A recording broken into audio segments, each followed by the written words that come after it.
오큐파이 풀뿌리로 함께합니다. 오늘도 김수민 시사평론가가 촛불 시민의 지방의회 장악 전략을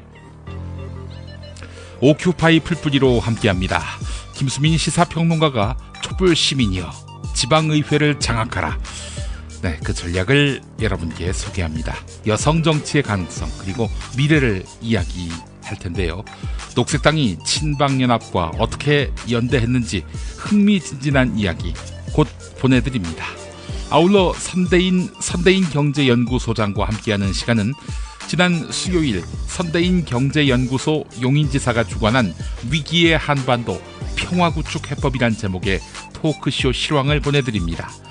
이미 금요일에 문정인 대통령 외교안보 특보의 강연 보내드렸지요. 오늘은 선대인 소장과 문정인 특보의 토크쇼 그리고 질의응답을 보내드립니다. 광고 듣고 오겠습니다. 슈퍼맨은 행복할까? 이제 우리가 감사를 전해야 할 때입니다. 공익제보자를 지원하고 약한 자를 위해 헌신하는 공익단체와 공익활동가를 지원하겠습니다. 검색창에서 아름다운 재단. 하루 한 잔 내 몸에 좋은 습관 새싹당 콩차. 추석 선물은 전창걸의 새싹당 콩차죠. 전화 구매는 070-8635-1288 070-8635-1288. 다이어트를 위한 꿀팁. 동결건조 채소와 곡물, 단백질, 그리고 효소와 비타민, 미네랄로 만든 다이어트 전용 그린 스무디로 하루 한두 끼만 바꿔 드세요. 비타샵에서 만나요. 노력한 만큼 내어주는 자연. 그 자연의 마음을 알기에 정성농장 홍삼. 검색창에서 정성농장 홍삼을 검색해주세요. 010-9754-6972. 술친구 먹으면 술자리에서 완전 날아다니잖아. 음주생활의 퀄리티가 달라진다니까. 이 연말 회식도 술친구만 있으면 걱정 없어. 연말 회식 절대 강자 술친굼. 술친굼 공식 쇼핑몰 회원만을 위한 추가 증정 이벤트를 확인하세요. 중국 대륙에 휘몰아친 충격 정치 실화 13억분의 1위 남자. 아사히 중국 특파원이 목숨 걸고 취재한 시진핑 권력 승기의 비밀 13억분의 1위 남자. 도서출판 레드스톤. 허리가 아파요. 아랫배가 나와요. 골반이 바로 서야 건강도 아름다움도 바로 섭니다. 바디로직을 입으세요. 토크밴드의 입체적인 탄력이 틀어진 골반을 바로잡습니다. 간편하고 확실한 골반 교정 타이즈 바디로직. 구미시 의원을 지낸 김수민 시사평론가 만나겠습니다. 어서 오십시오. 네, 반갑습니다. 2주 만에 뵙겠습니다. 아유, 그러네요. 우리가 또 그동안 많이 쉬었습니다. 예. 그래서 이제, 왜 김수민 안 나오냐. 하는 그런 비판 여론, 네. 항의 의견이 쇄도하진 않았습니다. 네. 기대했던 것 같아요, 지금. 잔뜩 기대했던 것 같아요. 그런 말이 나올 줄 알고. 예. 그게 아니고 저는, 한 주 쉰 김에 계속 나오지 마라. 이런 얘기가 안 나오는 것으로 만족하고 있고요. 예. 네, 그리고 이 자리를 빌어서 말씀드리고 싶은 게, 2주 전에 목포에서 공개 녹음을 갖지 않았습니까? 그렇죠. 예. 네, 그때 국민TV 목포 조합원 분들이, 그 녹음 끝나고 나서 저를 각별하게 챙겨주셔서, 아이고. 네, 이 자리를 빌어서 대단히 감사하다는 인사를 드립니다. 네, 목포는 의리입니다. 의리. 예. 네. 의리의 목포에서 우리가 아주 좋은 시간을 보냈고요. 자, 뭐 2주 지난 사이에 뭐 전국은 그야말로 지각 변동을 하다시피 했습니다. 예, 그 사이에 MB는 더욱 수렁으로 이제 빨려 들어가고 있는 양상이고, 공영방송 지배구조 문제와 관련해서 또 이슈는 계속 솟구쳐왔고, 또 한중 관계 개선, 또 그리고 한미 정상회담도 있었고요. 이 시사 프로에서 2주 쉰다는 거는 뭐 그 역사의 한 페이지가 넘어가는 그런 간격만큼 상당히 먼 이야기가 돼버렸는데, 자, 하여튼 다시 이제 또 우리가 내년 지방선거 이야기를 본격적으로 다시 한번 나눠보도록 하겠습니다. 자, 오늘 어떤 얘기 준비하셨어요? 예, 제가 지난번에 청년 정치 관련해서 말씀을 좀 드렸었고요. 예. 오늘은 여성 정치에 대해서 한번. 아. 네, 또 지방선거 준비하시는 분들 중에서 여성인 분들도 꽤 계실 것이고. 예. 저희 애청자분들께서도 내가 여성인데 지방선거를 준비하고 또 지방의 어떤 정치를 한다는 것이 어떤 의미인가. 좀 그런 생각을 하시는 분들이 계실 것 같아서 오늘은 여성 정치 편을 준비를 했습니다. 실제 지난주 청년 정치 이야기할 때 상당히 놀랐어요. 청년들은 뭐 정치 경험도 적고 또 조직이나 돈이 없기 때문에 청년들을 특별하게 배려해서 공천해야 한다. 이런 얘기할 줄 알았는데 전혀 그 반대로 청년 정치하는 분들은 청년이라는 꼬리표를 떼라. 이렇게 이야기를 해가지고 제가 많이 놀랐습니다. 이런 김수민이었나 하는 그런 생각도 들었었는데, 예. 네. 자, 오늘 여성 정치 이야기도 그런 맥락일 것 같아요. 여성이란 꼬리표 떼고, 정정당당하게 붙어라. 예. 맞습니까? 좀 비슷한 측면이 있긴 한데요. 네. 물론 이제 청년에 대해서도 저는 의무할당제의 그런 제도가 전혀 필요 없다고 보진 않는데요. 예. 네, 여성의 경우도 뭐 어느 정도는 할당 제도가 필요하죠. 예, 그렇지만 여성도 마찬가지로. 예. 네, 또 하나의 정치인으로서 정면 승부하기를 당부를 드리는 바고. 예. 또 여성대로의 또 강점이 있기 때문에 청년들이 그랬듯이. 네, 충분히 좀 해볼 만한 그런 싸움이다. 예. 라고 일단은 좀 격려를 해드리고 싶어요. 예. 얼마 전에 그 광역의회 7군데의 통계를 낸 자료가 나왔는데요. 예. 얼추 얘기를 드리면 그 지방의회, 그 광역의회죠. 광역의원들이 조례 발의를 하는데 조례 발의 건수에서 여성 의원이 남성 의원의 3배 정도. 예, 되는 그런 건수가 나왔다고 합니다. 네. 이게 물론 조례 발의 건수 자체가 그 정치인을 질적으로 평가하는 잣대는 되기가 대단히 어려운 측면이 있는데요. 예.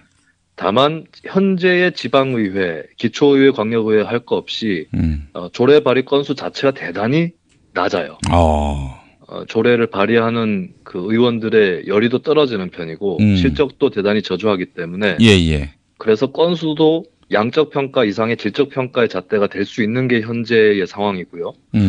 예, 거기서 여성 의원들이 남성 의원들보다 3배 정도의 조례를 발의를 했고, 예. 그다음에 그 외에도 그 본회의장에서 단체장이나 공무원들을 상대로 국회에서 대정부 질문을 하듯이 시정 질문, 도정 질문을 할 수가 있습니다. 예.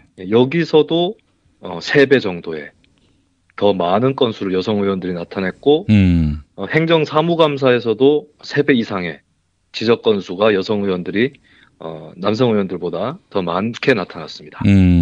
그래서 일단 양적인 것만 봐도 여성 의원들이 남성 의원들보다 더 크게 활약하고 있다. 예. 네, 이것이 또 드러나고 있는 것이죠. 네, 그래서 여성 의원들이 갖고 있는 강점이 무엇일까? 왜 이렇게 건수가 더 높을까 했을 때 글쎄 건수 자체가 높은 것은 그 남성들이 갖고 있는 어떤 정치와 생활 패턴과 여성들이 갖고 있는 정치와 생활 패턴에 좀 차이가 있는 것 같아요. 특히 남자 의원들이 보면은 조례 발의하는 게 뭐가 중요해 이런 얘기들을 많이 해요. 예, 그에 비해서 여성 의원들은 그래도 좀 조례 할 건 해야지라는 그런 얘기를 하셨던 걸로 제 경험 세계에서는 그런 기억이 있고요.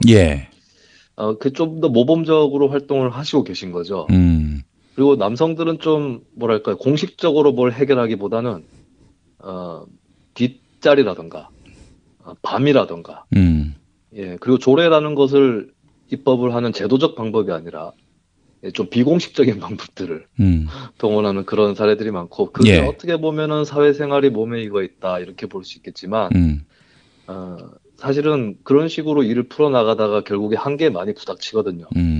조례로 입법을 해놓으면 비가역적으로 굳혀놓을 수 있는 건데 그걸 다른 방식으로 우회를 하다가 나중에 결과가 엎어지기도 하고 흐리멍텅한 타협물이 나오기도 하고 네, 그렇게 되는 것이죠. 그에 비해서는 여성들이 좀 정치의 정석대로 하고 있는 경향이 반영된 게 아닌가 그런 생각이 듭니다. 또 이제 여성들은 아무래도 뭐 이런 표현 자체가 굉장히 젠더 감수성이 없다라고 이야기를 들을지는 모르겠지만은 세심하잖아요. 또 아무래도 남성보다는 훨씬 또 이제 가정이나 민생에 민감하고요. 그렇기 때문에 이 조례의 그 내용, 질도 현격하게 남성 의원들보다 낫지 않을까 하는 그런 생각도 해봅니다. 실제 말씀하신 대로 질적으로 더 깊이 들여다보면 남성 의원들보다 여성 의원들이 복지라던가 더 보편적이고 일반적으로 주민들에게 적용되는 분야에 더 강점을 보인다고 합니다.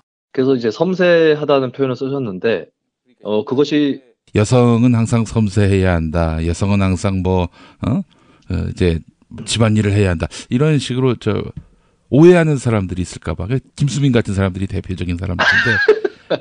그래서 이제 굉장히 이런 얘기 꺼내기가 조심스럽습니다. 거기에 대해서 제가 변론을 좀 해드리려고 했는데. 그래요? 그냥 넘어갈까요? 아니. 해줘. 그 말씀하신 거는 여성이 섬세해야 한다는 당위를 말씀하신 게 아니고, 현재 상황을 기술하신 거라고 저는 보는데요. 예. 그래서 그 섬세하게 된 까닭에는 그 성의 불평등이 깔려 있는 것이죠. 그러니까 남성들이 자신들이 중요하게 생각하는 일만 하고, 그 사이사이에 챙겨야 될 일들 하지 않고, 네.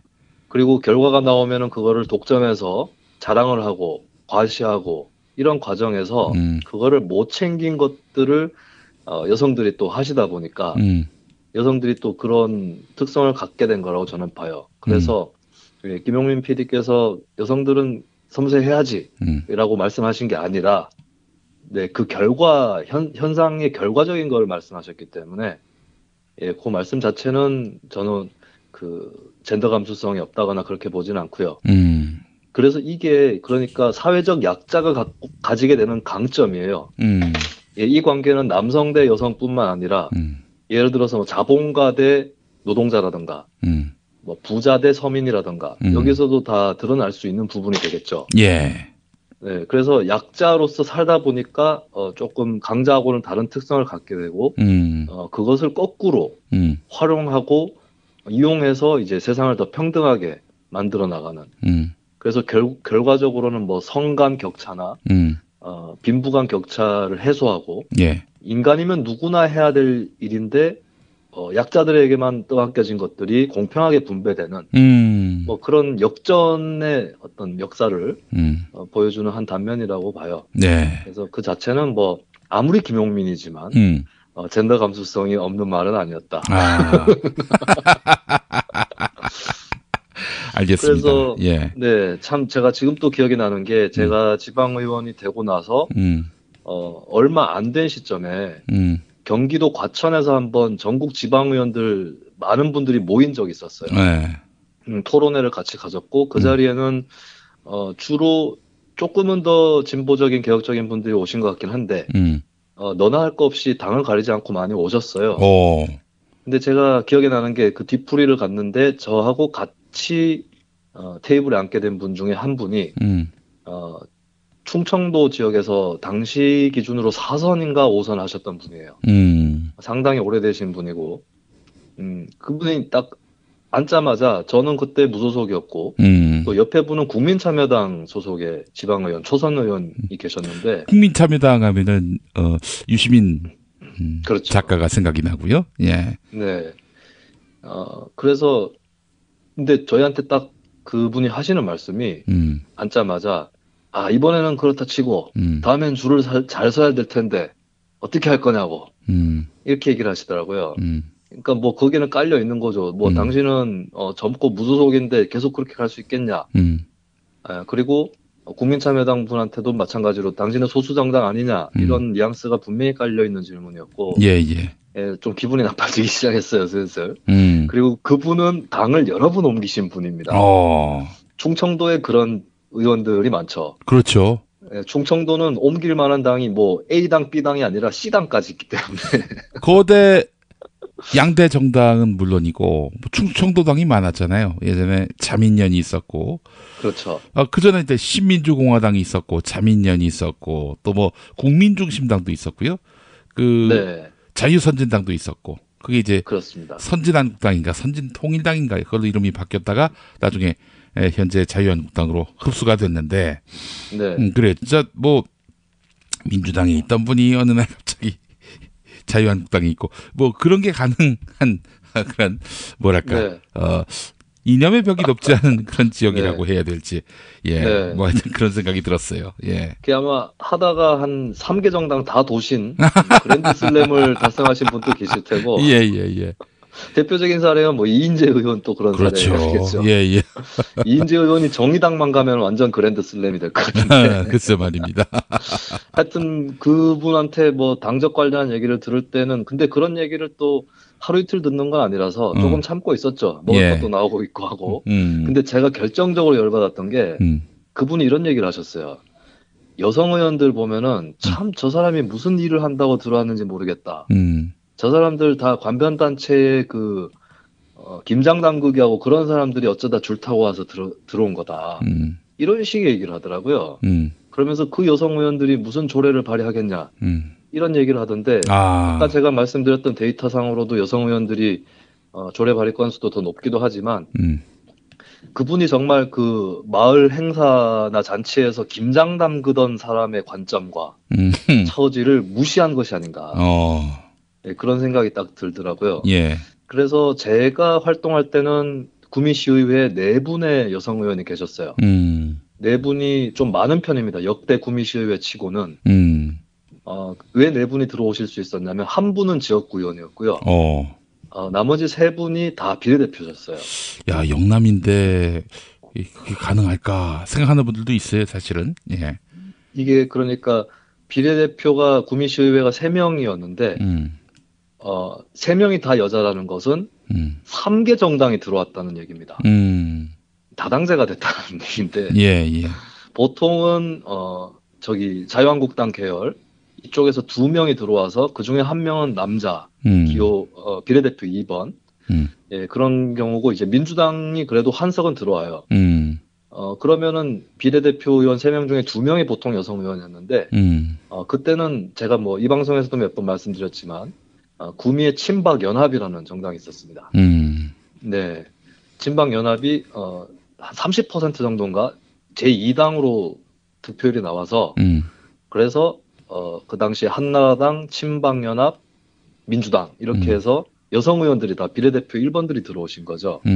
그래서 그나마 4명의 의원이 계실 수 있었는데 저는 처음에 생각했던 거하고 참 크게 달랐던 게 제가 4년 동안 활동하면서 첫 2년을 그 친박연합 소속의 여성 의원과 상당히 자주 의기투합했었습니다. 그래요? 네. 이분이 원래는 한나라당에서 활동을 하시다가 자신이 활동한 거에 걸맞는 대접을 안 해주니까 나오셨어요. 예. 나오셔가지고 친박연합에 급히 들어가셔서 비례대표가 되셨는데 이분이 사실은 제가 선거운동할 때 한번 사무실을 찾아오셨습니다. 그래요? 예, 저희 아버지랑 지인이셔서 근데 그때는 제가 이분이 정치인이라고 생각을 못했어요. 못하고 그냥 이렇게 일반 주민인 줄 알고 얘기를 나누다가 알게 됐죠. 비례대표 1번이라는 것을. 그리고 친박연합이라고. 그래서 제가 아이고 그럼 들어가시겠네요. 친박연합이 구미에서는 지지율이 있으니까. 근데 그때 느낀 거는 좀 그 편견. 그러니까 친박연합이라고 하는 골수 보수 정당의 일원 같지 않고 그냥 보통 사람 같다. 우리 동네에서 만날 수 있는 그런 분 같다는 생각을 했는데 실제로 의회에서 만나 뵈니까 딱 그 관점으로 의정 활동을 돌파하기 시작하셨어요. 근데 그분이 이제 강단은 있으신 분인데 이제 평소에 어울리는 이웃들과 얘기들을 많이 하고 그런 부분들이 의정에 많이 반영이 되는 생활 정치적인 그런 모습들을 볼 수 있었고 그래서 그분이 사실은 학교 무상급식 문제가 의회 안에서 굉장히 첨예한 쟁점이 됐을 때도 적극적으로 학교 무상급식을 실시해야 한다. 예, 이렇게 또 나서 주셔가지고 네, 그리고 그 외에도 어떤 집행부의 잘못을 문제점으로 잡을 때 물러서지 않는 이 남성 의원들은 쇼부로 치는 게 워낙 생활화돼 있고 의원 되기 전부터도 그런 사람들이 많았기 때문에 예, 결정적으로 뭔가를 잡아놓고 자기가 원하는 걸 따내면 스르르르 그냥 문제 제기가 녹아져 버리는 그런 사례가 많았거든요. 근데 이분은 가볍게 물러나지 않아요.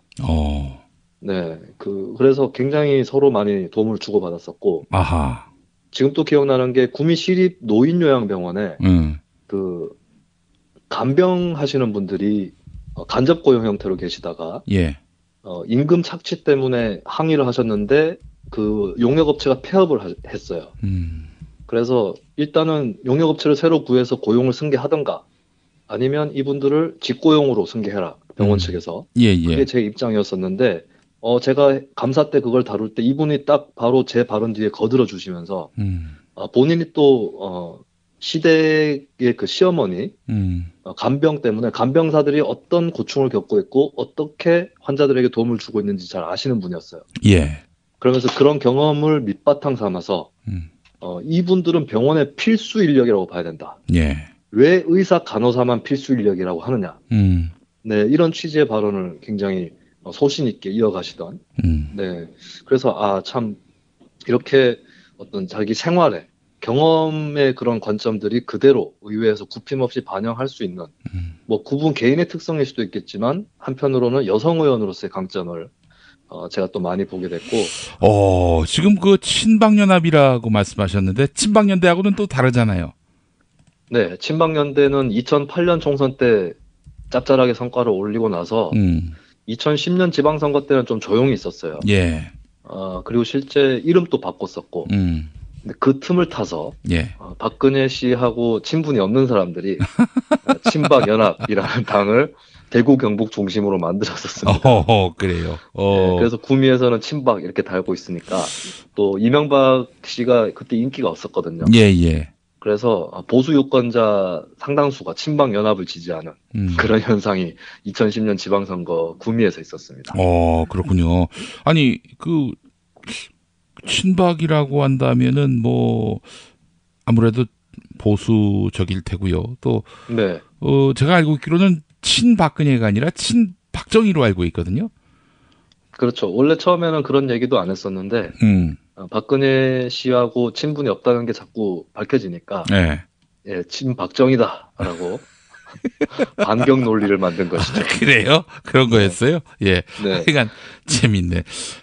하여튼 그렇게 해서 뭐 친박정희 연합 만들었다고 하더라도 노선이나 뭐 이념은 당연히 친남성적으로 가야 마땅한데 근데 이분은 다르네요. 그 진보정당, 녹색당하고도 이렇게 공조가 또 가능한 이런 정도라면은 뭐 유연성이 있는 겁니까? 아니면 당이 뭐 그런 개념이 없는 겁니까? 유연성, 이분이 자기는 김수민하고 그렇게 안 비슷한데 좀 도와주겠어 이 정도가 아니었고. 네. 어쨌든 친박연합이라고 했을 때는 이 당 자체는 되게 미약한 당이에요. 어떻게 보면 선거를 위해서 임시로 붙인 딱지에 불과한 것이고 새누리당과 같은 거대 정당 그리고 그 정당에 속해 있는 국회의원들한테 통제를 받지 않는 성격이 크죠. 그래서 어떻게 보면 무소속에 좀 가까운 그런 측면이 한편으로 있었던 거고 그리고 또 한편으로는 여성 의원으로서 갖고 있는 복지 친화적인 관점. 네, 그래서 과감히 학교 무상급식에 찬성을 하실 수 있는 또 그런 분이셨던 거죠. 그리고 제가 처음에는 그렇게 친하지 않게 지냈던 분인데 새누리당 비례대표 여성 의원이 계셨어요. 그분은 원래 국회의원의 측근 인사였던 분이고 아무래도 그런 배경으로 새누리당 비례 1번이 되신 거죠. 그래서 사실은 방금 얘기 드렸던 친박연합 비례대표 여성 의원하고 두 분 좀 라이벌 의식이 있었을 거예요. 왜냐하면 친박연합의 그 여성 의원이 원래 내 자리는 저기였어. 새누리당에서 나한테 1번 줬었어야 했어. 이렇게 생각하실 수도 있기 때문에 예. 두 분 관계는 제가 잘 모르겠어요. 뭐 4년을 같이 지내긴 했지만 좀 삐그덕거리실 때도 있었던 것 같고. 네. 근데 제가 참 아이러니한 거는 의정활동 막판에 이 새누리당 비례대표 1번 분하고 네. 거의 원내교섭단체를 같이 하는 수준의 관계가 되었다는 것입니다. 예. 여기 또 사연이 있는데 예. 어쨌든 이 지방의원이 되고 나면 보통 사람들은 뭐 지역 토호나 유지들의 시다발이 이렇게 보시는 분들도 계시지만 예. 의원은 또 직선으로 뽑힌 사람들이고 예, 그런 프라이드가 없지는 않는 것이죠. 그 우리는 심지어 뭐 그 새누리당 의원들도 이런 얘기해요. 우리가 유지들 꼬붕이냐고 막 이런 얘기들을 합니다. 소신을 세워야 된다. 예. 예, 그런 얘기들을 하는 마당인데 이 새누리당 비례대표 여성 의원이었던 그분은 자기가 모시던 국회의원이 결국에 재선에 실패합니다. 그리고 새로운 사람으로 바뀌게 되는데 거기서 낙동강 오리알처럼 돼버린 거예요. 그리고 예전에 자기 동지들이었던 사람들도 자신을 챙겨주기는커녕 견제하고 밀어내고 어디 자기가 지역구 출마하려고 하는데 거기 출마하지 말라고 그렇게 얘기를 하고 하다가 안 되니까 옛날에 그 모시던 국회의원을 통해서 우회적으로 그래서 그 국회의원이 전화를 걸어서 너 출마 안 하면 안 되겠냐 뭐 이런 식으로 압력을 가해오니까 이분이 화가 많이 나신 거죠. 그리고 본인이 의정 활동하시면서 여러 가지 깨달으신 바 이건 정말 부조리들이다 하는 것들이 계속 쌓이는 상황에서 이분 또 명목상으로는 새누리당 비례대표 의원이었지만 사실상의 무소속 의원에 가까워지는 그런 상황이 펼쳐졌었고 그리고 또 여성 의원으로서 또 이분 또 복지 친화적이고 조금이라도 내가 여성 의원인데 여성들이 살기 좋은 도시를 만들어야 한다는 그런 평소에 또 소신이 나름대로 있으셨던 것 같아요. 사실은 이 구미 지역이 이 공단 지역들이 이런 데가 많은데 혹시 그 구미식 노래방 뭐 이런 얘기 들어보셨나요? 구미식 노래방? 네. 구미식이면 미국식 노래방 뭐 그렇게 그렇게 알고 계시는 분들도 계신데요. 예. 이게 상당히 유명합니다. 구미식 노래방이. 그러니까 제가 자세히 설명드리기 좀 그렇긴 한데 예. 그 노래방 안에서 2차까지 다 해결되는 그런 형태의 노래방이에요. 예. 이게 이제 공단 도시들이 구미뿐만 아니라 이런 지역들이 좀 있고 상당히 남성 중심적이다 못해 여성 차별적인 도시들이 되어가고 있어요. 예. 네.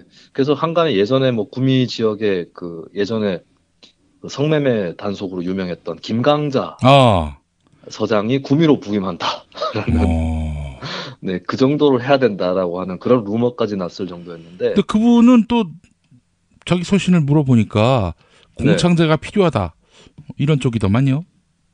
네, 그분의 소신이긴 한데 어쨌든 그 단속 자체는 굉장히 철저하게 하는 이미지를 갖고 있습니다. 그렇죠. 뭐 단속은 하지 말자 이런 건 아니니까 이 양반이. 네. 근데 그거는 루머였던 것 같긴 한데 어쨌든 구미라는 지역이 또 그런 점이 있어요.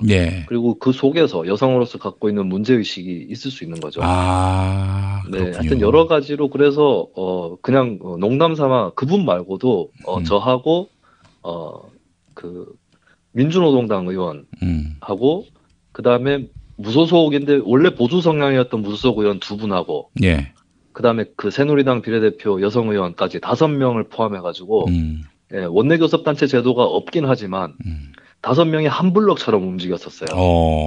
원래 각자 다른 성장 환경과 이념적 기반을 갖고 있는 사람들이 네, 이게 이제 지방이다 보니까 어떤 특정 의제 중심으로 좀 편들이 나눠지는 경향이 있어요. 당보다는. 그리고 그렇게 해서 뭐 이건 개혁적인 건데 해야 된다. 뭐 이런 소신들을 또 보수 성향 의원들도 갖고 계시는 분이 있고 해서 그래서 결국에 그렇게 거의 같은 당처럼 5명이서 의기투합을 하게 되고 그 중에 2명이야 원래 진보 출신이라고 하지만 나머지 3분은 농담으로 야 우리도 반쯤 빨갱이 됐다.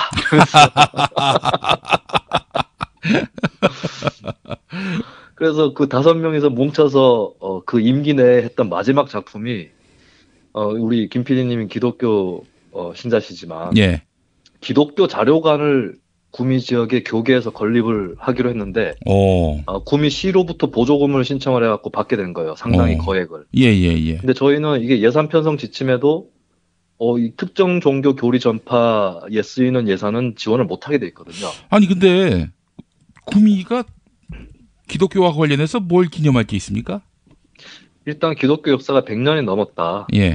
뭐 그런 이유로 이제 기념을 하겠다라고 했던 거고. 100년 역사에 구미가 무슨 상관이 있냐 이거예요. 그건 뭐 지역에서 발굴하기에 달려 있겠죠. 뭐 각 교회들의 역사가 있을 테니까. 그래서 저는 뭐 자료관 건립하는 것 자체는 뭐 그분들이 알아서 하실 일이라고 보는데 여기를 주도한 게 사실은 박정희 대통령이 어릴 때 다녔던 상모교회 쪽에서 주도를 했어요. 근데 저희는 뭐 짓는 거 안 짓는 거는 떠나서 이거는 안 된다. 그리고 다른 종교라도 마찬가지다. 그 5명 의원 중에 한 분은 가톨릭 신자셨는데 내가 우리 신부님한테 물어보니까 천주교회도 지원해주지 말란다 하더라. 그래서 저희가 이제 굉장히 크게 싸우기 시작했어요. 그게 결국 이제 박정희를 기념하는 사업이네요.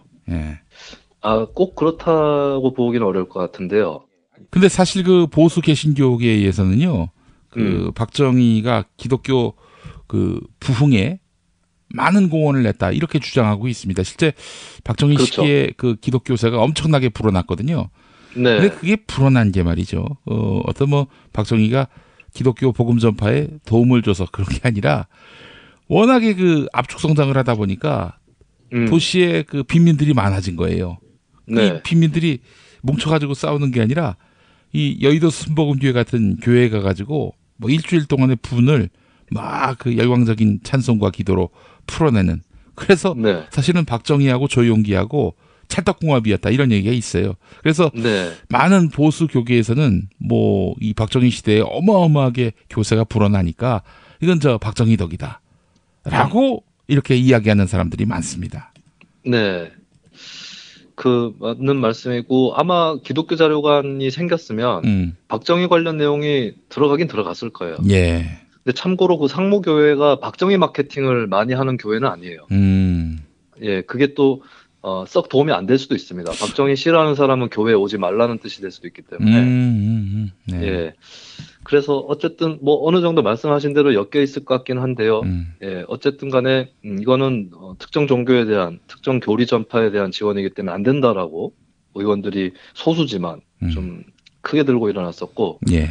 그 나머지는 뭐 진보 성향이거나 무소속이라서 상관이 없는데 이 구미 시의회 같은 데서 새누리당 비례대표 여성 의원이다. 네. 이것은 사실상 구미 시편이다라고 봐야 되는 겁니다. 원래 그 자리는. 예. 근데 그 의원이 엄청나게 강력하게 기독교 자료관을 그 보조금을 반드시 막겠다. 네, 그러면서 참 결기를 다지던 모습이 아직도 남아있고 그 대가로 저희 5명은 교계 낙선운동 대상자에 올라가게 됩니다. 네. 네, 그걸 각오하면서도 참 그렇게 세게 싸우시던. 제가 처음에 의원 시작할 때만 해도 저 사람은 그냥 국회의원 측근이겠지. 그냥 전형적인 새누리당 사람이겠지 했던 분이. 네, 그런 사람들을 포함해서 상당히 여성 친화적이고 또 복지 친화적이고. 네. 어떤 특혜 예산을 용납하지 못하는 그런 의원으로 거듭나시는 걸 또 인상 깊게 봤었고요. 예. 저의 경험으로 뭐 충분히 말씀드릴 수 있는데 현재 지방의회는 훨씬 더 많은 여성 의원들을 필요로 합니다. 예. 예, 그리고 관례라든가 관행이라는 이름으로 진행되었던 여러 부조리들이 상당수가 남자들만 모여있기 때문에 발생하는 그런 것들이 또 되는 것이거든요.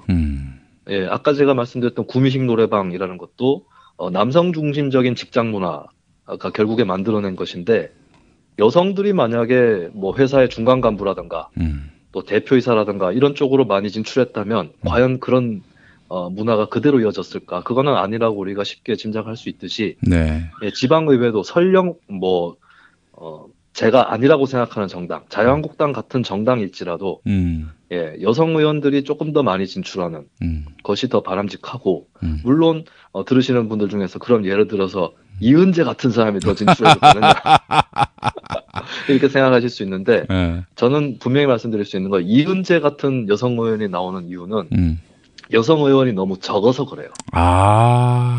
예, 여성 의원이 많이 진출할 수 있는 토양이라면 그런 사람은 휩쓸리거나 그냥 묽어지는 그런 것일 수도 있는데 이 남성 중심 문화에서 뚫고 나오는 이 여성 의원이라는 얼마 되지 않는 여성 의원인데 굉장히 거친 사람이 튀어나올 가능성이 높다는 것이죠. 예, 그리고 그런 의원이 나와봤자 다른 여성들의 정치 세력화나 정치 진출에는 또 도움이 안 되고. 예, 그래서 저는 이은재 자꾸 한 명만 거명해서 그렇긴 한데. 이현주도 있어요, 요즘에는. 그렇죠. 예. 그래서 그런 분이 나오는 거는 여성 의원이 너무 적어서이기 때문이라고 저는 말씀드릴 수 있습니다. 네, 그래요. 뭐 말씀하신 대로 여성 의원들이 많다면 뭐 사실은 내가 이번에 확실하게 대중들에게 강하다는 느낌을 주지 않으면 남성들한테 밀린다. 다음에 공천 못 받는다. 이런 두려움이 여성임에도 불구하고 막장 정치를 하게 만드는 요인이 되고 있다. 이런 얘기죠. 네, 그렇습니다. 그런 의미에서 이현주 의원이나 이은재 의원도 한편으로는 구조적인 피해자인 측면도 있죠. 무엇이 저들을 그렇게 만들었는가 했을 때. 네. 저도 예전에 뭐 그런 비슷한 말을 한 적이 있었습니다. 어떤 말이냐면은 우리나라 검사들을 100% 여자로 바꾼다면은 네. 과연 지금처럼 이렇게 어처구니 없는 이런 그 술자리에서의 그 회식과 그렇게 해서 유치한 담합이 이루어지겠는가 네. 그런 이야기를 한 적이 있었는데 뭐 그렇게 할 수는 없는 것인데 여간 여성 정치 적극 권장할 필요가 있겠군요. 한국 정치와 지방자치 발전을 위해서 말이죠. 네. 근데 현실적으로 당선될 가능성 이런 것들도 고려하지 않을 수 없는 거 아닙니까? 네, 그렇습니다. 근데 세간의 인식들이 또 많이 바뀌어서 여성은 안 돼. 뭐 이렇게 얘기하는 분들이 많이 줄었고요. 예. 예, 그리고 뭐 박근혜 씨도 대통령 했는데 여성은 안 돼. 이렇게 얘기할 수 없겠고 예. 그리고 박근혜 씨 지지한답시고 뭐 맹목적으로 그렇게 충성했던 유권자들로서는 이제 와서 더더욱이나 여성이면 안 돼라고 얘기하면 안 되는 것이겠죠. 극우적이고 수구적인 유권자들도. 네. 그리고 이거는 좋은 현상은 아니지만 아까 전에 말씀하셨던 그 사회적 약자가 더 세심해지는 그런 거하고 비슷하게 이게 지방의회 의원 선거가 특별히 변별점이 없을 때 그러면 여성 후보를 찍어볼까? 이런 유권자들도 꽤 있어요.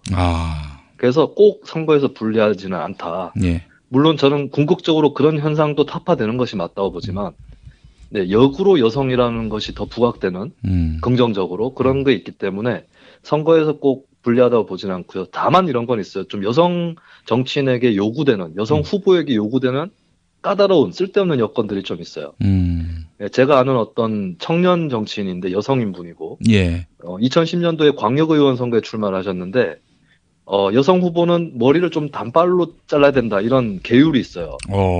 그분은 그걸 무시하고 선거운동에 나서셨는데 선거운동 첫날 동네에 그 아주머니 같은 여성인 분들이 반갑게 맞이하는 동시에 아유 근데 머리가 이러면 안 돼 이러면서 미용실로 끌려갔답니다. 그래서 단발로 강제로 자신도 하다가 잘려버리는 예, 그래서 약간 그런 좀 쓸데없는 그 뭐 머리는 지저분하지 않게 보이면 뭐 후보로서는 남자든 여자든 간에 상관없는 수준 그 수준이면 되는데 아직까지 조금은 네. 여성 후보에게 과도한 그런 계율이 남아있는 경우는 있어요. 예. 그런 부분은 좀 불편한 부분이 되겠지만 어쨌든 본선 경쟁력 차원에서는 결코 낮지 않다. 예. 저는 오히려 정당들이 문제다. 정당들이 조금 더 여성 공천을 적극적으로 할 필요가 있다. 이렇게 봅니다. 예.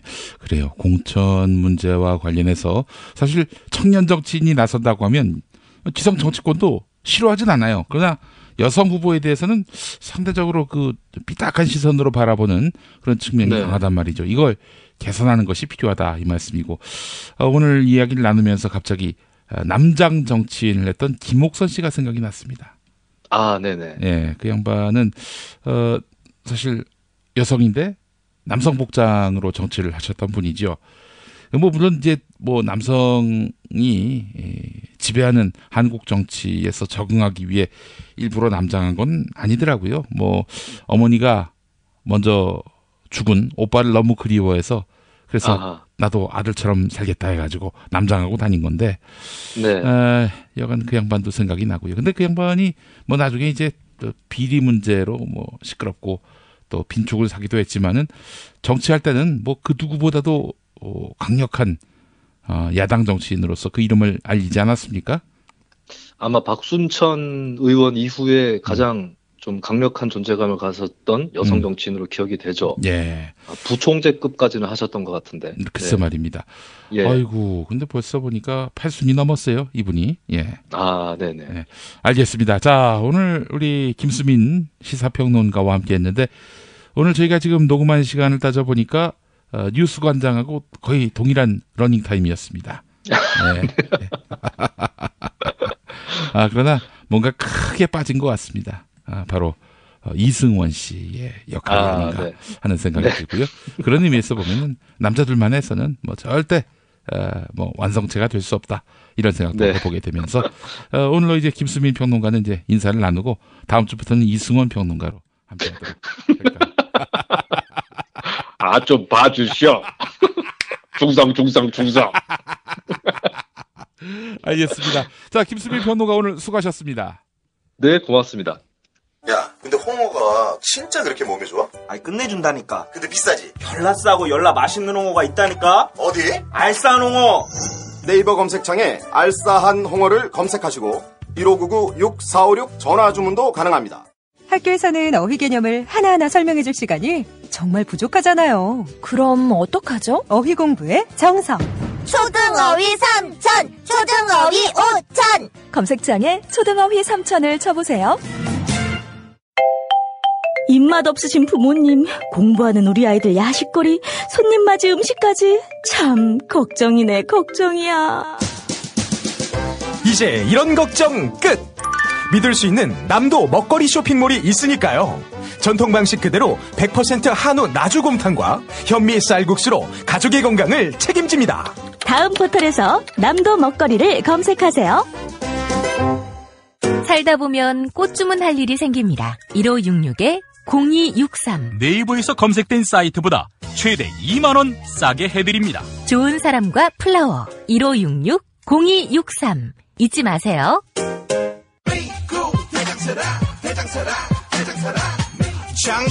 장실 굿모닝 화장실 바나 굿모닝 바나나. 미궁 대장사랑 건강기능식품 광고입니다. 판촉물이나 단체 선물이 필요할 때 이왕이면 우리 편 회사 네피아를 찾아주세요. 인터넷 검색창에 네피아를 치시거나 032-519-4800으로 전화주시면 친절하게 상담해드립니다. 그런데 상품은 뭔가요? 네피아를 가서 고르세요. 3만 가지가 넘는 물품이 있어요.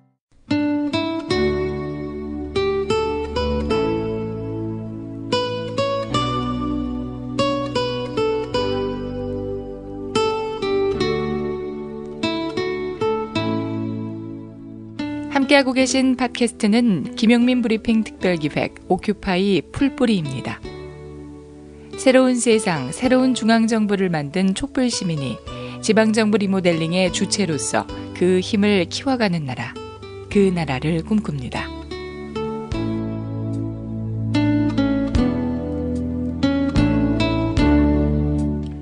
오큐파이 풀뿌리 계속해서 위기의 한반도 평화구축 해법이란 제목으로 문정인 대통령 외교안보 특보와 선대인 경제연구소장의 토크쇼 실황 그리고 질의응답을 보내드립니다. 지난 수요일 경기도 용인시 기흥구청 다목적 홀로 가보겠습니다. 자, 그러면 제가 바톤을 이어서요. 일단 아까도 말씀드렸다시피 저희 사전 신청을 받은 분들한테 질문을 좀 남겨달라고 말씀드렸고요. 100명 이상 남겨주셨어요. 그중에서 대략 좀 이렇게 중복되는 질문, 이건 아무래도 많은 분들의 관심사가 있다는 뜻일 테니까요.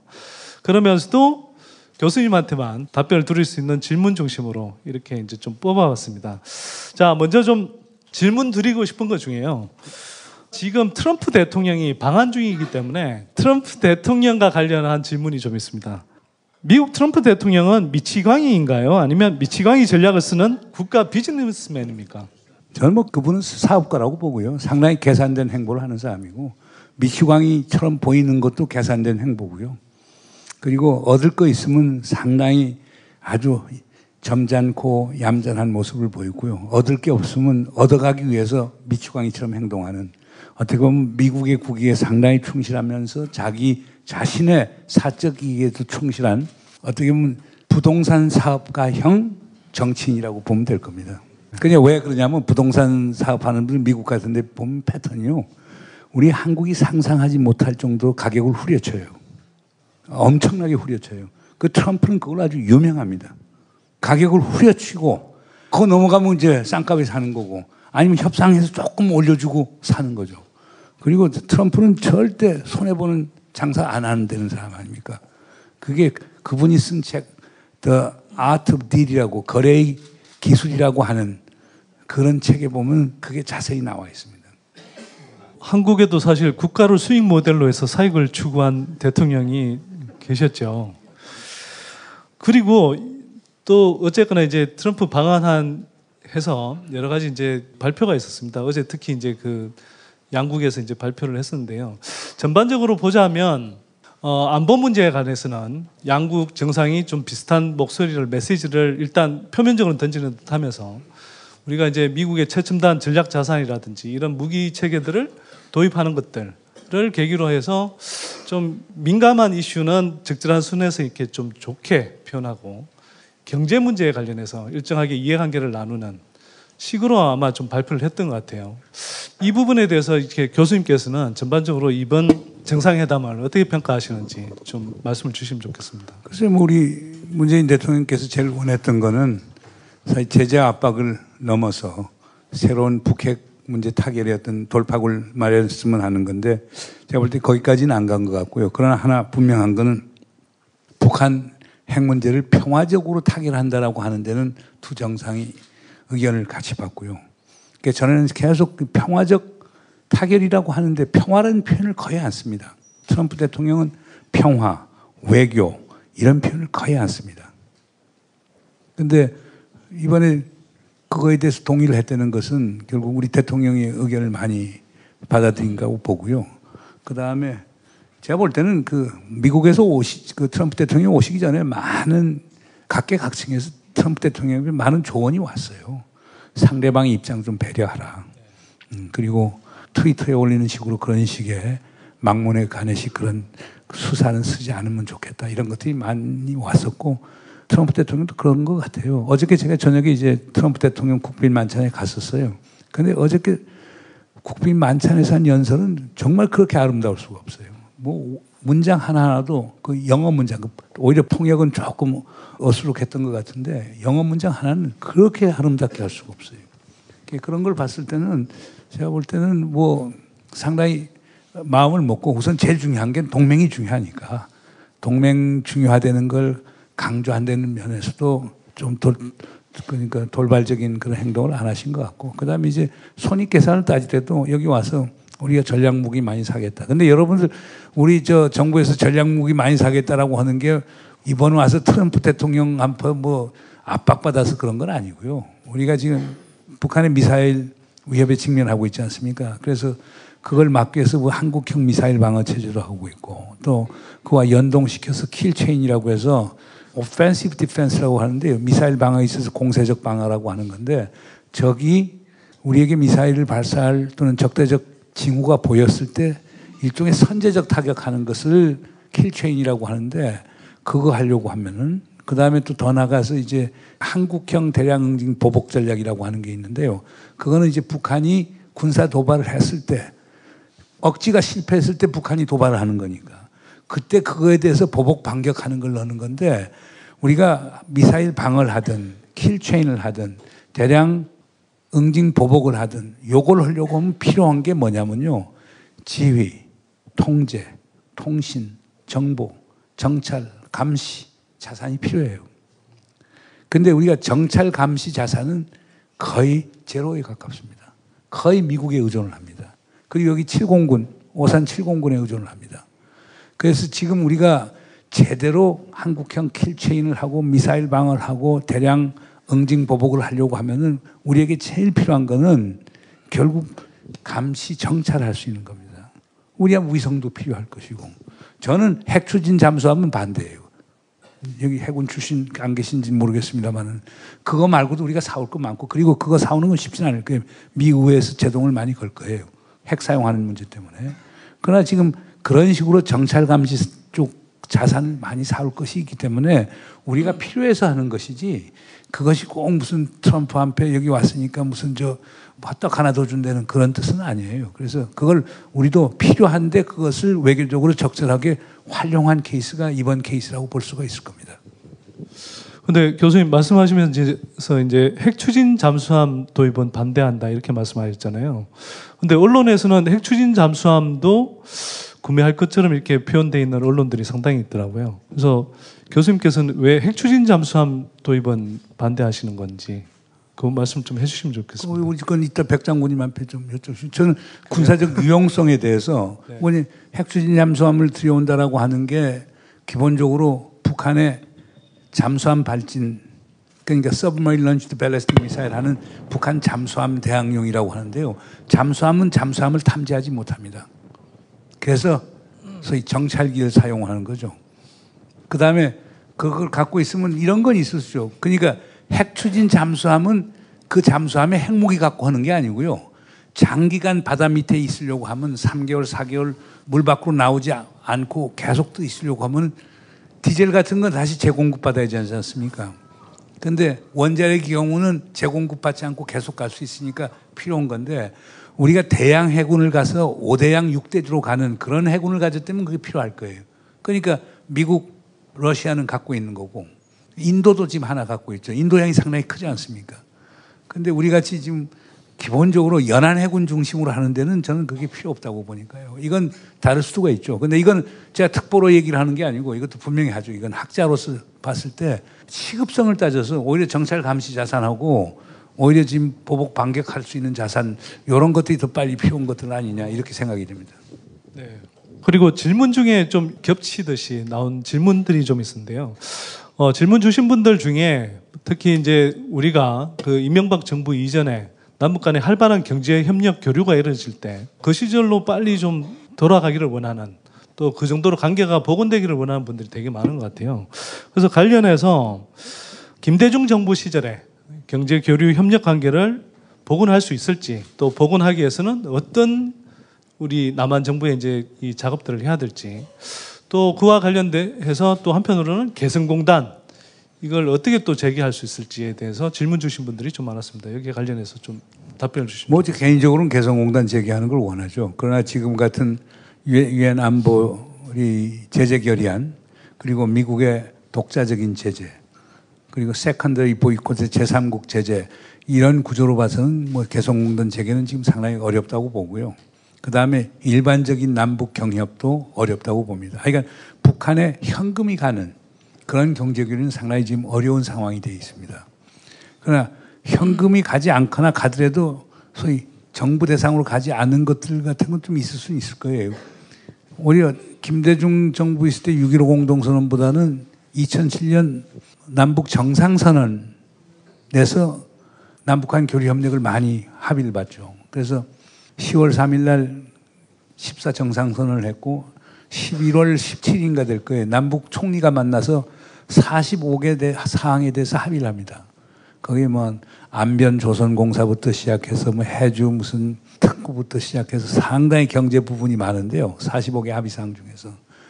지금 보니까 우리가 지금 검토를 해보니까 지금 있는 제재 체제 하에서도 28개 정도는 남북 협력이 가능한 것 같다는 그런 평가가 나왔어요. 그러니까 쉽게 해서 우리가 북한에 나무 심는 사업부터 환경 사업하는 거, 인도적 지원 사업부터 그렇게 해서 당장 돈은 안 되더라도 북한에 대해서 그런 식으로 지원해 주는 것 같은 경우는 유엔 안보리 제재 결의안이나 미국 제재 결의안에도 저촉이 안 된다고 판단되는 부분이 있거든요.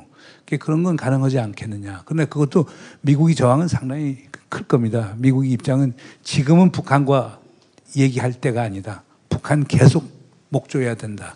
그리고 항복해서 나올 때까지 가야 된다. 지금 이런 입장인데 그러나 이 점에 대해서는 문재인 대통령은 분명히 얘기했어요. 대화할 때지는 아니지만은 그건 북한 핵 문제와 관련된 대화하는 건 아니지만은 지금 남북한 간에는 대화해야 되지 않느냐.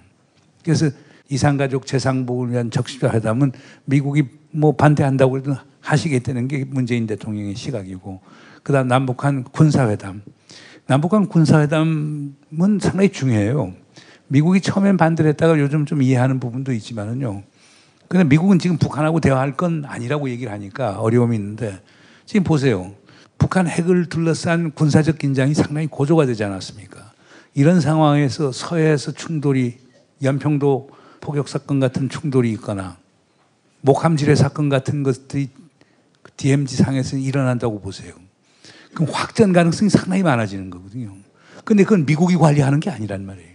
그러니까 한국 정부 입장에서는 휴전선하고 서해 지역에 있어서 우발적 군사 충돌을 막기 위해서 북한하고 지금 군사대화 하고 싶다는 거거든요. 그래야 상황이 어려워지더라도 우발적 사건이 있더라도 큰 소위 전쟁으로 확산되는 것 아니지 않느냐.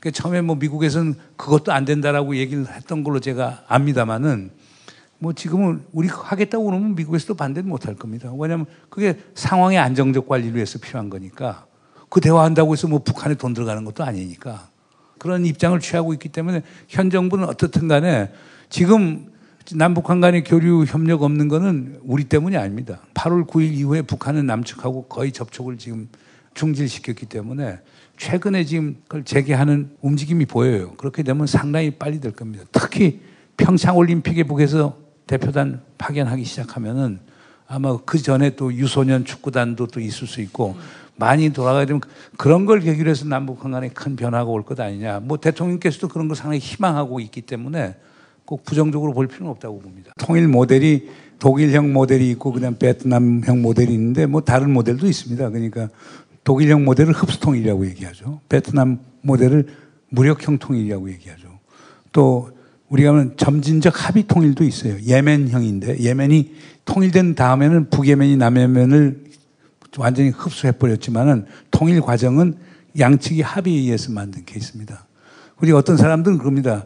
북한이 지금처럼 계속 중국에 대한 의존도가 많아지게 되면은 북한이 중국의 신탁, 경제적 신탁 통치하에 들어갔다가 통일되는 것 아니냐. 그래서 신탁형 통일도 얘기해서 통일의 방법도 여러 가지 있고.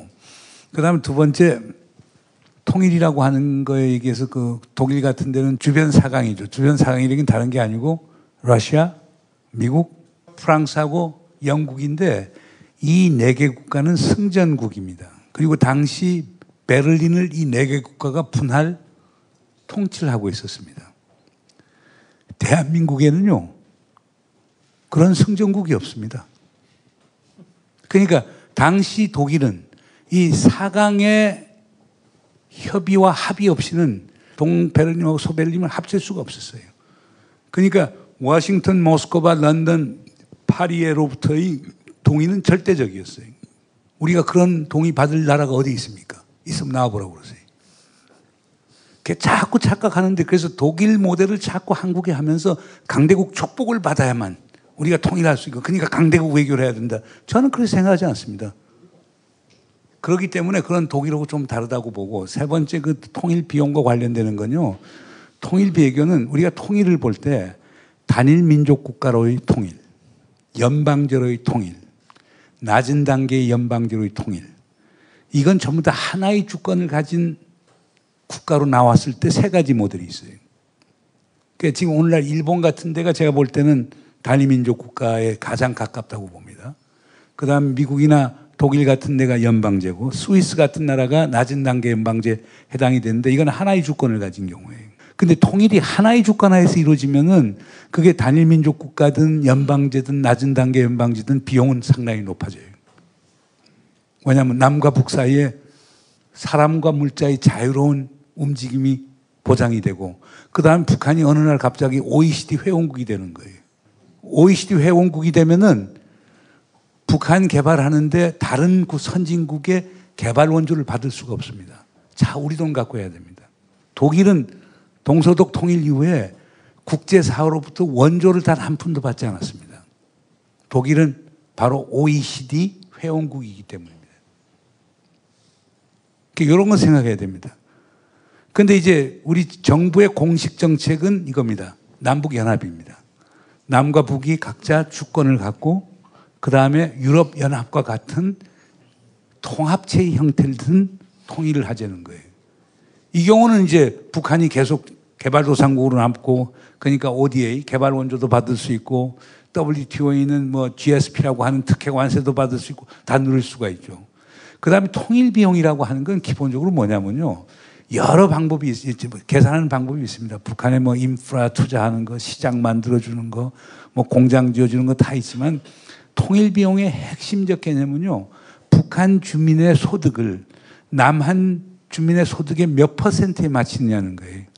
똔똔해서 100% 되면 엄청난 통일 비용이 듭니다. 50%로 낮추면 적게 들겠죠. 통일 비용 계산은 전부 다 자의적입니다. 그러니까 북한 주민의 소득을 남한 주민의 소득의 70%로 맞춘다. 그러면 비용이 올라갈 수밖에 없습니다. 왜냐하면 고용을 창출해야 되겠죠. 그 다음에 고용 창출하려고 하면 새로운 뭐 투자도 있어야 되고 공장도 만들어야 되고 일련의 과정이 생기는 게 상당히 많아요. 그러니까 그런 점에서 본다면 제가 볼 때는 점진적 통일, 그것도 남북연합 방식, 그리고 남과 북의 사람과 물자가 자유롭게 오고 가지만 뭐 지금 유럽연합 같은 데도 자유롭게 오갈 수 있지만은 남과 북의 주권적 정체성은 각자 유지하는 게 서로 좋은 것 아니냐 이렇게 생각이 됩니다. 자, 박수 주시면 좋을 것 같고요. 통일 비용과 관련해서는 제가 좀 코멘트 드리고 싶은 게 있는데요. 많이들 통일 비용만 이야기를 하세요. 근데 흔히 이제 경제학적인 접근을 할 때는요, 비용을 투입해서 충분히 편익이 발생하느냐, 베네핏이라고 하죠. 코스트를 투입해서 충분히 베네핏이 나온다면 그 코스트가 들더라도 편익이 발생하는 그 행위들을 해야 되는 거죠. 예를 들어서 우리가 통일을 했을 때 많은 통일 비용이 들 수 있습니다. 근데 그보다 그걸 훨씬 더 상회하는 통일 혜택이 발생한다면 그건 사실 우리가 충분히 추구를 해야 되는 것이죠. 우리가 비용을 계산할 때 코스트 앤 베네핏을 계산해서 남은 액수를 보는 거예요, 사실상. 그러니까 우리가 그거 계산할 때는 분단의 비용이 얼마나 되느냐. 분단해서 남북한이 군사비 투자하고 그 다음에 적대시하고 그러면서 긴장을 가져오면서 국제 투자가가 안 들어오고 이렇게 생기는 비용 뭐 전부 다 포함하는 거예요. 그 다음에 통일이 됐을 때 얼마나 더 많이 소위 편익이 생기느냐. 시장이 커진다. 근데 또 그거 다른 쪽으로 해서 보면은 아니 생각해 보세요. 자, 남북한이 그냥 우리가 흡수통일을 했다. 그러면 노동시장이 단일화가 되잖아요. 그래서 그 요소시장이 쉽게 단일화가 돼버리니까. 그럼 북한 노무자들이 남쪽에 오잖아요. 그러면 한국은 노조가 강하지 않습니까? 그러면 임금 협상하면은 최소한 80%는 보장해 줘야 될 거 아니에요. 그럼 우리가 북한하고 북한 주민들을 활용하는 건 우리보다 임금이 쉽게 얘기해서 반값 정도 낮아지니까 북한을 아주 경제적으로 유리하라고 보는데 사실 그렇게 요소시장이 동일화돼 버리면은 얻을 게 없다고 보는 거거든요. 그래서 통일 비용이 계산이라고 하는 건 상당히 자의적이고 그건 바람직한 건 아닌 것 같아요. 그걸 갖고 과학적으로 사람들을 설득하려고 그러는데 어떤 변수를 사용하느냐에 따라서 전부 다 계산이 달라집니다. 지금 독일 통일됐다고 그러죠. 동독 사람들은 통일되지 않았다고 봐요. 제2, 제3의 벽이 있다는 거예요. 결국에 동독 사람은 지금은 2등급 시민, 3등급 시민으로 남는다고 보는 거예요. 그러니까 지금 우리가 북한 분들이 얼마나 자존심이 셉니까? 상당히 자존심이 셉니다. 그런 상황 하에서 우리가 독일식 통일했을 때 그것이 가져오는 사회적 갈등도 엄청나게 클 거예요. 그러니까 우선 북한이 잘 먹고 잘 살아야 돼요. 북한 체제도 북한 주민에 의해서 결정될 수 있도록 북한 주민이 잘 먹고 잘 살아. 여서 경제적 체질이 강한 다음에 뭐 우리가 통일을 얘기하더라야지. 지금 상태에서 오면 우리에게 엄청난 부담이 되는 거죠. 그렇지 않습니까?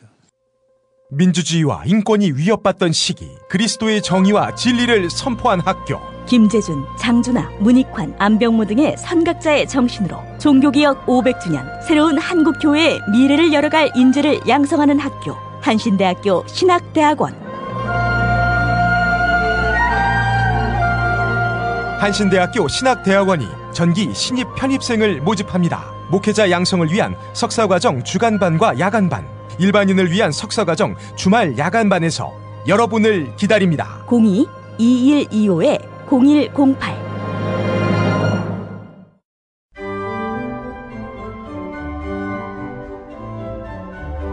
100여 년 전통의 오스트리아 파이프 오르간 제조 명가 리거사가 심혈을 기울여 만든 한신대학교 신학대학원 파이프 오르간. 한신대 신학대학원에서는 2017 파이프 오르간 정기 연주회를 매주 월요일과 금요일 진행합니다. 세계적인 파이프 오르가니스트의 연주로 아름다운 클래식과 거룩한 교회 음악이 어우러지는 감동의 무대. 11월 27일까지 매주 월요일 낮 12시 30분과 12월 1일까지 매주 금요일 저녁 6시에 서울 강북구 인수공로 159 한신대학교 신학대학원 예배당으로 여러분을 초대합니다. 입장료는 없습니다. 플로어로 질문권을 넘기도록 하겠습니다. 저기 이필찬 선생님 질문 주시면 감사하겠습니다. 그동안 이제 아시아 태평양 안보 라인을 이제 이렇게 있었는데 최근에 일본에서 특별히 인도 태평양 라인을 이제 주장하고 나왔지 않습니까? 그거에 대해서 앞으로의 그런 전망과 또 그것에 대한 우리 한국의 어떤 이익과 관련해서 좀 설명을 좀 부탁드리겠습니다. 저는 이번에 트럼프하고 아베 두 분이 그 얘기한 아시아 인디안 회랑을 이렇게 얘기하는데, 그러니까 지금까지 하면 사실상 뭐 동북아 동남아 그다음에 호주 이쪽으로 했었는데 처음으로 명시적으로 인도양까지 간다라고 했는데, 그건 오바마 대통령이 있었을 때 아시아 회귀 전략 피보트 아시아 하고 다를 게 없습니다. 그때도 기본적으로 오바마가 생각했던 것은 대중 견제를 위해서 동북아에서는 한미일, 동남아에서는 특히 필리핀, 베트남, 인도네시아, 말레이시아 이렇게 해서 잡고, 그다음 인도양에서는 인도하고 군사적 협력체계 구축하고, 남태평양에서는 호주하고 구축하고, 이렇게 하면서 중국의 팽창을 막겠다라고 하는 걸 명시적으로 했는데, 그때는 인도 문제를 그렇게 크게 부각을 안 시켰는데, 일본은 인도하고 협력을 상당히 강조해요. 대중 견제를 위해서. 왜냐하면 인도하고 또 중국이 거의 준적대 관계에 있기 때문에. 근데 우리는 거기에 참여해야 되느냐? 그건 여러분이 다 생각이 다 다르겠습니다. 저는 거기 참여할 이유가 있나요? 중국이 우리의 적입니까? 중국이 우리의 잠재적 적입니까? 문제는 우리가 중국을 적이나 잠재적 적 또는 위협으로 간주하면 중국이 그렇게 위협과 적으로 변해버리는 거거든요.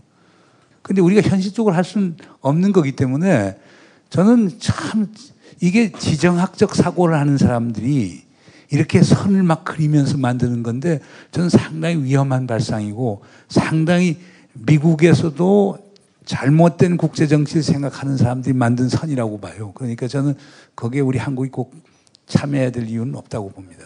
신 에치스나이는 기억나시죠? 1950년 1월에 당시 미 국무장관이었던 에치스나이 사람이 결국 어떤 결정을 내리느냐.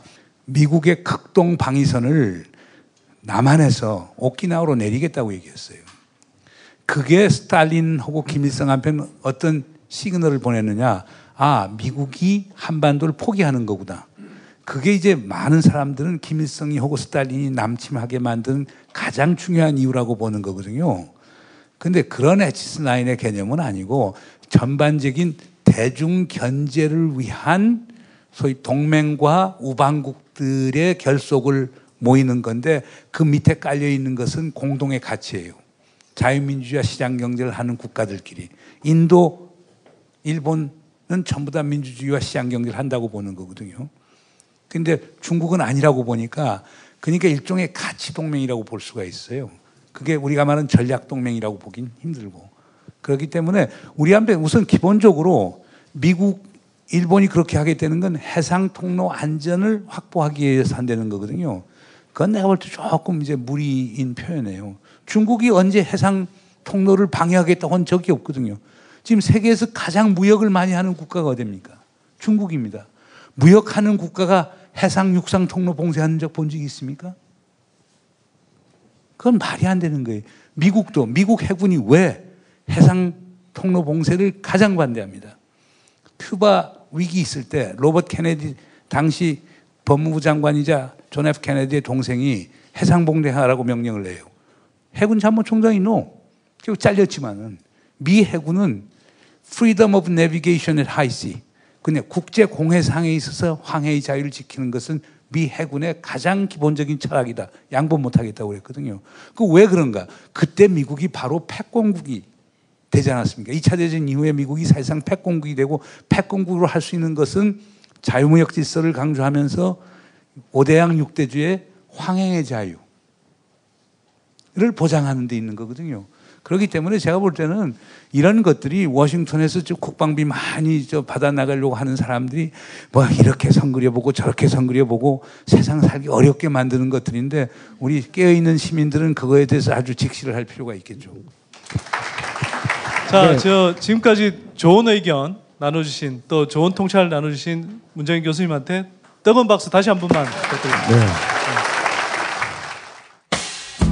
김용민 브리핑과 함께한 시간 어떠셨어요? 다음 시간에도 보다 바르고 알차며 즐거운 정보로 여러분을 찾아가겠습니다. 팟캐스트 포털 팟빵에서 다운로드하기, 구독하기, 별점 주기, 댓글 달기로 응원해주세요. 잊지 마세요. 다운로드하기, 구독하기, 별점 주기, 댓글 달기.